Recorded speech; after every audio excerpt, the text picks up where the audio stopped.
আসসালামু আলাইকুম এভরিওয়ান। বাবার মৃত্যু গল্পের ৮ নাম্বার পার্ট। তো চলো বেশি কথা না বলে গল্প শুরু করা যাক। আমি গালিবের দিকে তাকাচ্ছি, গালিব আমার দিকে তাকাচ্ছে। মোটুর রুমে আছি দুজন, ফ্লোরের মাঝে রক্ত দেখা যাচ্ছে।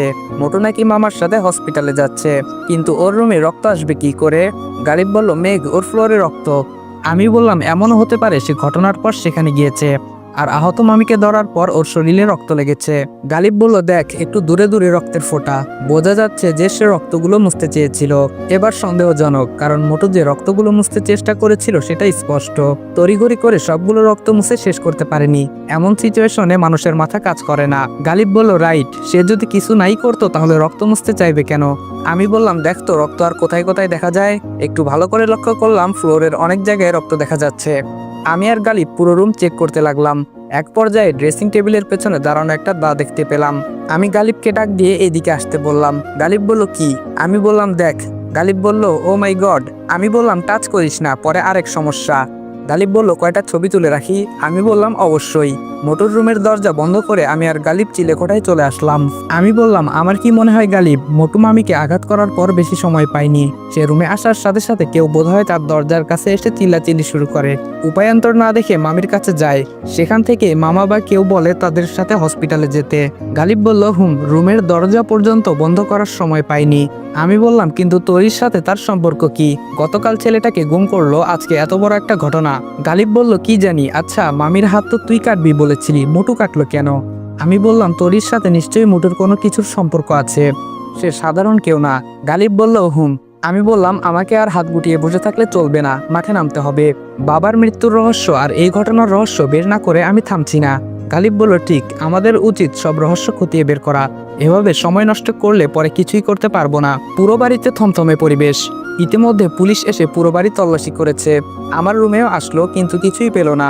পুলিশের সাথেই আবার নিচে নামলাম। কয়েকজন পুলিশ মোটুর রুমে ঢুকলো, একটু থমকে গেলাম। এবার বোধ হয় মোটু ধরা পড়বে। বাম দিকে তাকাতেই আবার থমকে গেলাম। মোটু আমার সাথেই দাঁড়িয়ে আছে, তার মানে সে হসপিটালে যায়নি। পরের দিন বিকেলবেলা পরিকল্পনা করে মোটুকে চিলেকোঠায় নিয়ে আসলো গালিব। তারা রুমে প্রবেশ করতে আমি মোটুর মুখে ট্রাঙ্কুলাইজার মেডিসিনটা স্প্রে করলাম। সে সাথে সাথে নেতিয়ে পড়ল। গালিব খাটের পায়ের সাথে মোটুকে আষ্টে বেঁধে ফেললো। মেডিসিনটা সকালবেলা অনেক কষ্টে একটা হসপিটাল থেকে সংগ্রহ করেছি, জাস্ট এই কাজটার জন্য, তবে সামনে আরো কাজে আসতে পারে। মুখে পানি ছিটিয়ে দিতেই তার ঘুম ভাঙলো। মনে করেছিলাম সে ছুটার জন্য জোরাজোরি করবে, কিন্তু না, সে চুপ করে বসে আছে। আমি টেবিল থেকে গ্লাসটা হাতে নিলাম। আমি বললাম, কি নাম তোর? সত্যি সত্যি বল, না হয় হাতের নখ সব উপড়ে ফেলবো। মোটু বলল, তার আর দরকার নেই, চুপ হয়ে বসেন, আমি বলছি। আমি বললাম, আপোষে বললে তো ভালোই। গালিবকে চোখের ইশারা দিলাম রেকর্ডিং করার জন্য। মোটু বলল, আর একটু সামনে এসে রেকর্ড করেন, না হয় স্পষ্ট রেকর্ড হবে না। আমি বললাম, তুমি দেখছি একটু অ্যাডভান্স। গালিব, রেকর্ড বন্ধ কর। গালিব বলল, ঠিক আছে, এবার বলো তোমার পরিচয়। মোটু বলল, আমার নাম তন্ময়, বাড়ি ঢাকায়। আমি বললাম, তোর উদ্দেশ্য কি? তোমার আম্মু তরিকে চুরি করে নিয়ে এসেছিল। আমি বললাম, কবে? মোটু বলল, তরির বয়স যখন 2 মাস তখন। আমি বললাম, তুই জানলি কি করে? মোটু বলল, 18 বছর আগে আমরা ছিলাম অত্যন্ত গরিব। আমি তখন টোকাই ছিলাম। তরির জন্ম হয় 2 মাস। এর মাঝেই আম্মু টুকটাক কাজ শুরু করে দেয়। কি করবে বলেন? গরিব মানুষ, না খেয়ে থাকতে হবে। তরি আম্মুর পেটে থাকতেই আব্বু তখন নতুন আরেকটা বিয়ে করে অন্য কোথাও চলে যায়। যাই হোক, আম্মু হসপিটালে কাজ করত। নতুন বাচ্চা কাচ্চা হলে মায়ের বা বাচ্চার সেবা যত্ন করত। ওরা খুশি হয়ে যা দিত সেটা দিয়েই মা ছেলের সংসার চলতো। একদিন হসপিটাল থেকে একটা বাচ্চা চুরি হয়। সেটা আপনার আসল বোন তরি, আর বর্তমান যাকে তরি হিসেবে জানেন ওর নাম লামিয়া।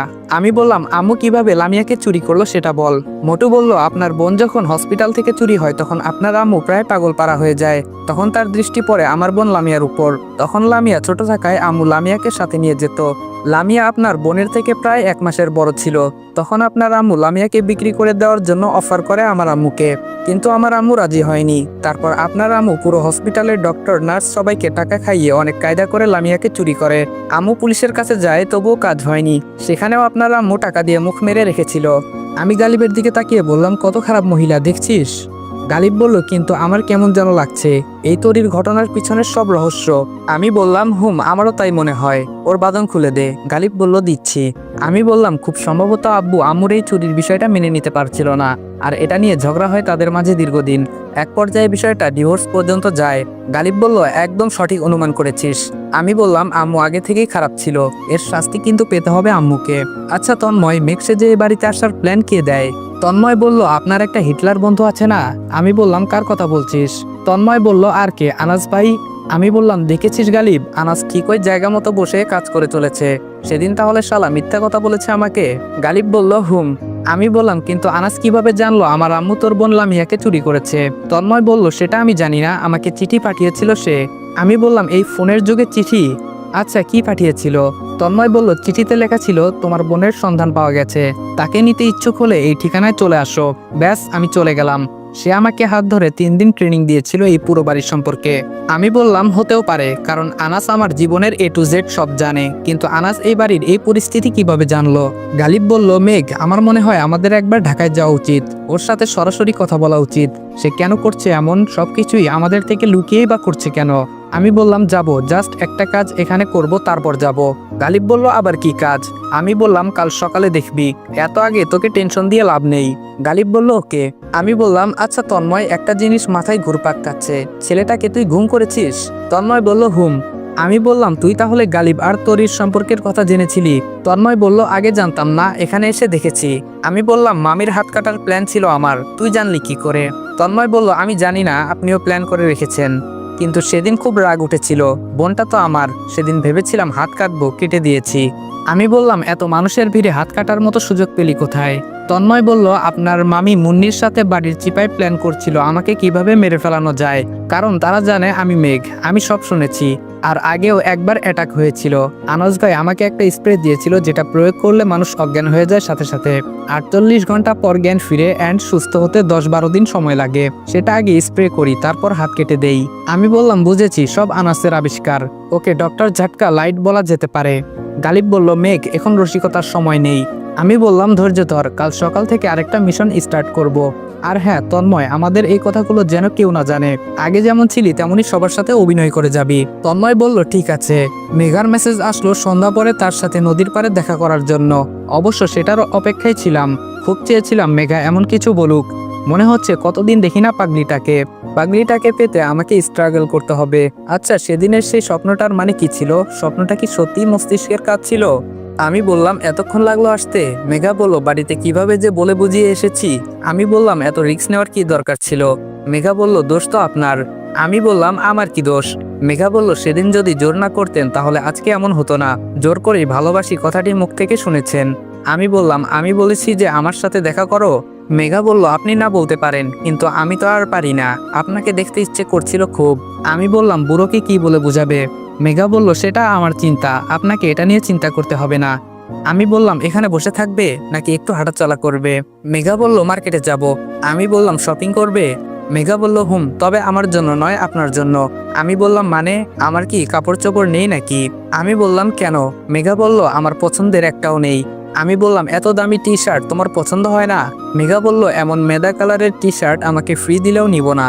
আমি বললাম, তোমাকে ফ্রি দেয় কে? মেঘা বলল, অবশ্য এখন এটা ফেলে দিতে হবে, না হয় এমন অবস্থা করব কাউকে ফ্রি দিলেও নিবে না। আমি বললাম, কেন? মেঘা বলল, আমার পছন্দ হয় না। আমি বললাম, আচ্ছা, কাউকে দিয়ে দিব।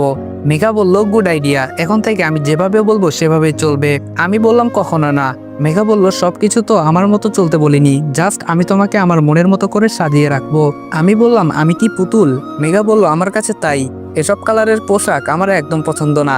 আমি বললাম, আচ্ছা মার্কেটে চলো, তুমি যেরকম পছন্দ করবে সেরকমই পরবো। মেঘা বলল, আর হ্যাঁ, শপিং কিন্তু আমি করে দিব, সেখানে গিয়ে কোনো প্রকার জোরাজোরি চলবে না। আমি বললাম, তাহলে তো ভালোই, এমন গার্লফ্রেন্ড কয়জন পায়?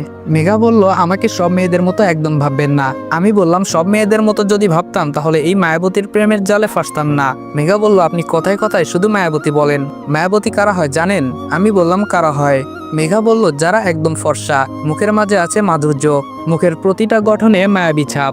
আমি বললাম, তোমার মাঝে কোনোটার কমতি নেই, আমার কাছে এটাই মুগ্ধকর। মেঘা বলল, মাঝে মাঝে নিজের প্রতি নিজের হিংসে হয়। আমি বললাম, কেন?